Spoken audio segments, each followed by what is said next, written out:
It's hard to imagine bigger, bolder, more ambitious goals than the Sustainable Development Goals. End poverty, zero hunger, well-being for all at all ages, to name just a few. But these can seem pretty impossible to some people to achieve. So how do you galvanize people towards goals that seem so unattainable? It's very ambitious, but it is very exciting, and it did take 4 years for us to shape. And that's because we really had a conversation with the world about what does it take for a country to go from a trajectory of abject poverty and poor human development indices to one where there is prosperity and peace and respect for human rights. How do we put all that together? What's your assessment of where we are as a result of this past year with the pandemic and the very disparate impacts it's had on different communities? When we launched the decade, we were off track to achieving the SDGs. And so what we did find ourselves doing was treating development as an emergency, taking the framework of the SDGs and saying, this needs to be put on steroids. And we need to move this fast with the right investments. And really the UN itself came together, but so did the world. There is a silver lining in COVID.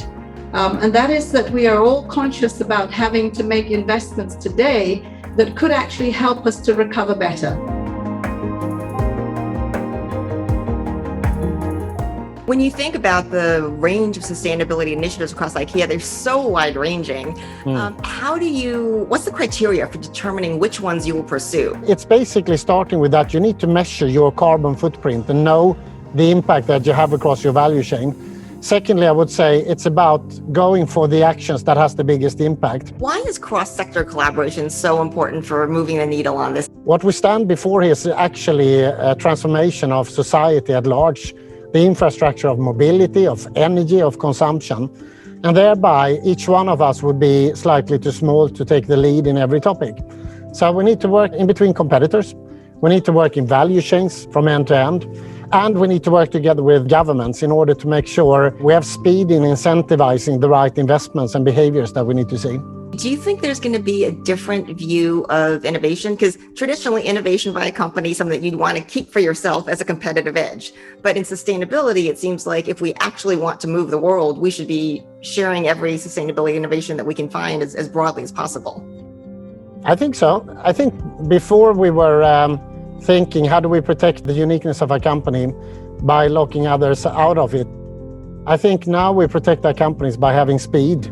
We protect our companies by being relevant for our customers and co-workers, and thereby to work in your own funnel and not collaborate with others will also have a price to pay.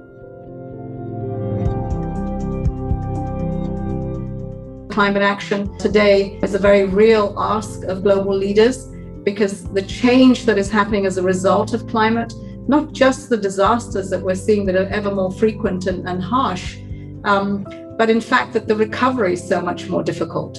And so we've got to put investments in to prevent, to adapt, and of course, really huge investments in mitigation to get those targets that we would like by 2050.